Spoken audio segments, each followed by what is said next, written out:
Join the community of more than 2 million Binomists who are investing online with Binomo. Start trading today with Binomo. Kerala में corona के जो मामले हैं वो बड़ा ही भयावह रूप अब लेते चले जा रहे हैं। हेल्थ मिनिस्ट्री के आंकड़ों पर अगर नजर डाली जाए तो बीते 24 घंटे में ही केरल राज्य से 31,445 नए मामले सामने आए हैं, जिसमें से बताया जा रहा है कि कई लोगों की मौत भी हुई है और अब पॉजिटिविटी जो रेट है वो 19% के भी ऊपर चली गई है। केरल में बढ़ते कोरोना के मामलों पर बात करने के लिए मेरे साथ मेरे सहयोगी प्रसाद भोसेकर जुड़ चुके हैं। प्रसाद, हम लगातार आपसे केरल का अपडेट ले रहे हैं कि किस तरह से कोरोना का जो संक्रमण है वो बड़ी तेजी से यहाँ पर फैलता चला जा रहा है। तो जरा बताइए कि केरल, जिसको एक ideal model, the best model माना जा रहा था पहली वेव में, उसका क्या हुआ? वो पूरी तरह से ध्वस्त हो गया। आखिरकार क्यों मामले इतनी तेजी से बढ़ रहे हैं? क्या होने वाला है अब?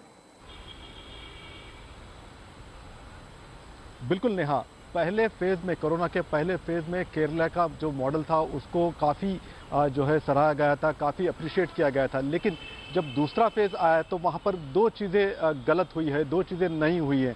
एक तो है कॉन्ट्रैक्ट ट्रेसिंग, जिसमें काफ़ी कमी देखी गई है। यानी जिसको भी कोरोना हो रहा है, कोविड-19 इन्फेक्ट हो रहा है, तो उसके जो परिजन है या फिर वो जिसके साथ कॉन्टैक्ट में आ रहा है उसका कॉन्टैक्ट जो है ट्रेसिंग बराबर से नहीं किया जा रहा है। उसके चलते केसेस अब बढ़ रहे हैं। और एक वजह यह है कि पहले फेज में काफ़ी सारे लोगों को, तकरीबन 90 से ज़्यादा % लोगों को हॉस्पिटलाइज किया गया था और हॉस्पिटलाइज में उनको क्वारंटाइन रखा गया था। लेकिन इस बार होम क्वारंटाइन ज़्यादा हुए हैं और जो सरकारी अधिकारी है या फिर जो लोग ग्राउंड पर काम कर रहे हैं उनका कहना है कि होम क्वारंटाइन जो भी हो रहे हैं वो ठीक तरह से कोविड प्रोटोकॉल्स का पालन नहीं कर रहे हैं, जिसके चलते उनके परिवार वाले या फिर जो भी टच में आ रहे हैं उनको इफेक्ट हो रहा है। और तीसरी बात, ये ओणम में 7 दिन का जो है हॉलीडे पीरियड था। बड़ा फेस्टिवल है केरला मलयालीज के लिए, तो काफ़ी हॉलीडेज थे और रेस्ट्रिक्शंस को बिल्कुल जो है ढीला कर दिया गया था, जिसके चलते काफ़ी क्राउडिंग हुई और जो है कोविड काफ़ी फैला है। और एक खास बात यह है कि मलप्पुरम डिस्ट्रिक्ट जहां पर सबसे ज़्यादा केसेस पाए गए, वहां पर वजह ज़्यादा होने की ये है कि वहां पर बड़े बड़े फैमिलीज है और ओणम के लिए काफ़ी सारे लोग अपने अपने घरों में जाते हैं।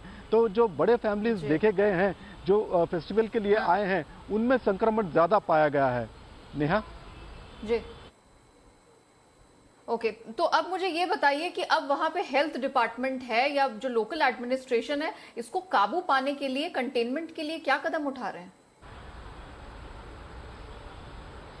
बिल्कुल, अभी जो है केरला सरकार वहाँ पर कॉन्ट्रैक्ट ट्रेसिंग फिर से शुरू कर रही है। यानी जो भी, जिसको भी कोविड-19 है और टेस्टिंग में पता चलता है तो उसके संपर्क में जो भी आया है उस पेशेंट के संपर्क में, तो उनका भी टेस्टिंग हो रहा है। और सबसे खास बात यह है कि जो होम क्वारंटाइन में लिए जाने वाले मेजर्स है या फिर दूसरे जो एहतियात बरतने होते हैं उस पर ज़्यादा ध्यान दिया जा रहा है। और अभी ये भी बात हो रही है कि अगर जो भी केसेस थोड़े से भी सीवियर होते हैं तो फिर से उनको हॉस्पिटलाइजेशन किया जाना चाहिए। तो जैसा मैंने आपको पहले बताया कि इस बार होम क्वारंटाइन में ज़्यादा लोग हैं और कोविड का जो प्रोटोकॉल से ज़्यादातर लोग ठीक तरह से नहीं पालन कर रहे हैं, जिसके चलते केसेस बढ़ रहे हैं,